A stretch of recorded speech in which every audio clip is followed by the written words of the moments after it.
कभी खुशियों के सरगम लिखेंगे, कभी आंखों का पानी लिखेंगे।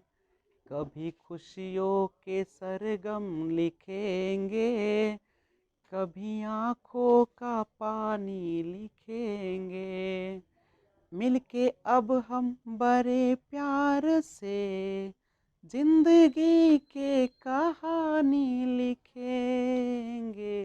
कभी खुशियों के सरगम लिखेंगे, कभी आंखों का पानी लिखेंगे।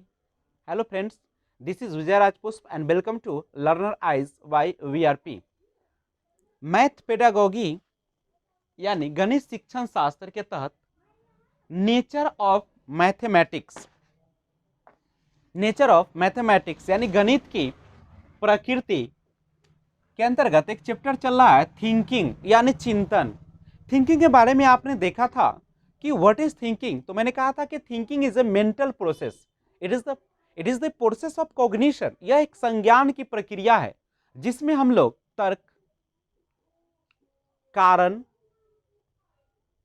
समराइज सारांश और अंडरस्टैंडिंग यानी समझने की पावर होती है, इसमें शक्ति होती है।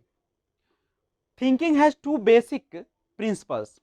जो हमारे चिंतन होते हैं उसके दो आधारभूत तत्व होते हैं। पहला होता है इमेज और वर्ड, जिसे हम मेंटल इमेज भी कहते हैं, और वर्ड जो हमारा प्रतिमा या शब्द, जो हमारी मानसिक प्रतिमा या शब्द होते हैं। कंसेप्ट दूसरा होता है संप्रत्यय, कंसेप्ट। तो हम सबसे पहले जानते हैं पहला जो प्रिंसिपल है थिंकिंग का, जो कि मेंटल इमेज और वर्ड, मानसिक प्रतिमा या शब्द, ये होता क्या है।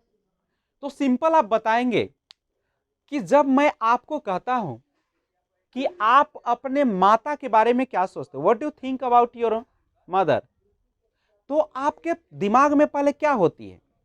सबसे पहले आपके मां के बारे में प्रतिमा आती है, एक पिक्चर ड्रॉ हो जाता है, और उसके बाद उस पर आप मनन करते हैं, चिंतन करते हैं और सोचते हैं।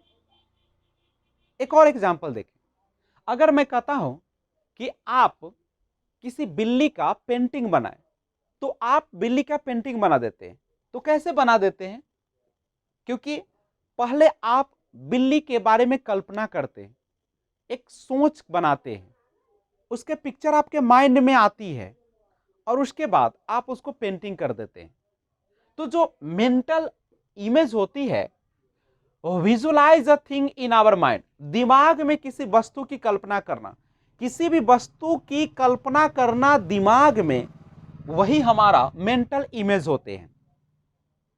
थिंक अबाउट समथिंग, किसी चीज के बारे में सोच, it is the image of internal eyes, आंतरिक मन का तस्वीर है, जो आपके अंदर वो तस्वीर आती है। एक उदाहरण के लिए देख सकते हैं, जब बच्चे को आम बनाने के लिए कहने पर वह आम की पेंटिंग बना देता है, क्योंकि पहले वह कल्पना करता है, सबसे पहले वह इमेजिन करता है। पहले जैसे ही आप कहते हैं कि आम का आप तस्वीर बनाए, तो बच्चा क्या करता है, उस आम जो उन्होंने देखा होगा, उस आम के बारे में पहले अपने माइंड में, इंटरनल माइंड में एक तस्वीर क्रिएट करता है, और वह जो तस्वीर होती है, वही तस्वीर फिर वह कागज पर पेंटिंग के जरिए सामने ला देता है, क्योंकि उन्होंने इमेजिन किया है, कल्पना किया।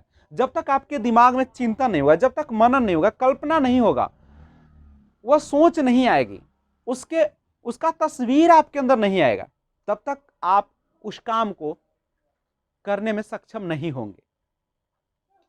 तो ये जो मेंटल इमेज होता है, वह किसी भी वस्तु की दिमाग में कल्पना करना होता है। इसे और डिटेल में समझे। मेंटल इमेज या मानसिक प्रतिमा, जब हम दिमाग में किसी वस्तु की कल्पना करते हैं तो मानसिक प्रतिमा कहलाता है। उदाहरण के लिए, जब बच्चे को बोला जाता है कि बिल्ली बनाकर दिखाओ, तो वह बिल्ली की पेंटिंग बना देता है, क्योंकि पहले वह उसकी कल्पना करता है।